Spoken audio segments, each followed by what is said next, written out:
A congressman from Illinois says R. Kelly has an opportunity for redemption, even though the R&B singer was found guilty this week on charges relating to racketeering and child sexual abuse.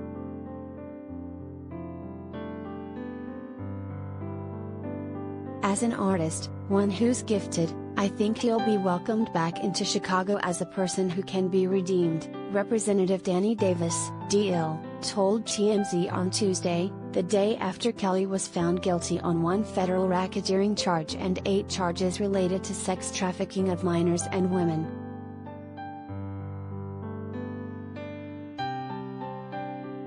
Davis serves Illinois' 7th Congressional District, which includes parts of Chicago. Kelly, who is originally from the city, still has a large base of supporters there despite decades of allegations of sexual abuse against minors.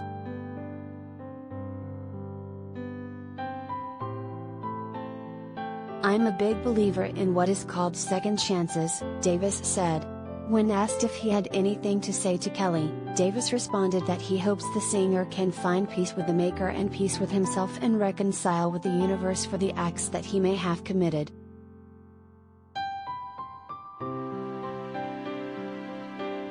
Davis clarified his comments in a statement to HuffPost on Tuesday afternoon.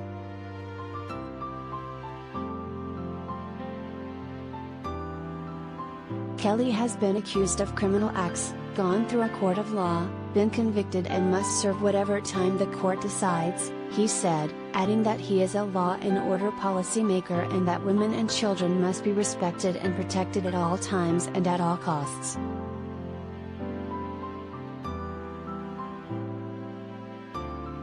Davis's primary challenger, Keena Collins, ripped into the congressman for supporting Kelly.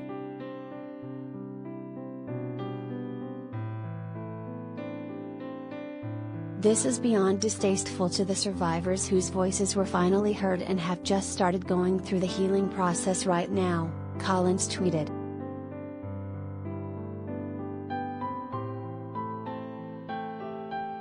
"I'm still shocked that Rep. Danny Davis would choose today of all days to focus on second chances for a serial abuser rather than uplifting survivors," she wrote in a separate tweet. "He's silent about attacks on our reproductive rights, attacks that disproportionately hurt Black women, but he has time for R. Kelly."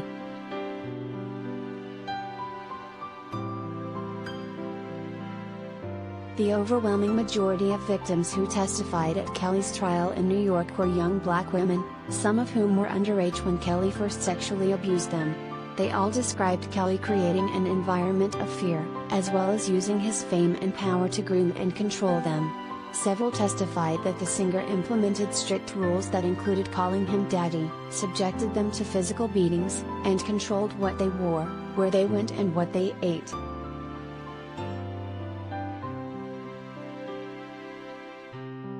"He could put the fear of God in me very quickly," one victim said of Kelly during her testimony.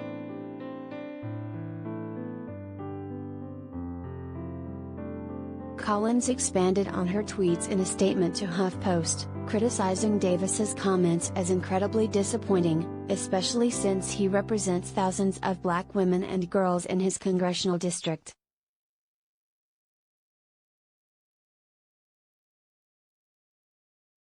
"It took years of activism, led by Black women, to hold R. Kelly accountable. He has caused immeasurable harm to so many women in our district and across Chicago," Collins said. "He hasn't even been sentenced, let alone begun to serve his time.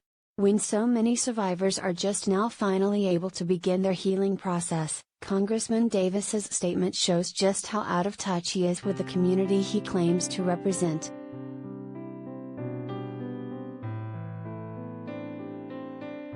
Kelly will head to Chicago next to face more federal charges relating to sexual abuse. His sentencing in the New York trial is set for May, and he could face life in prison.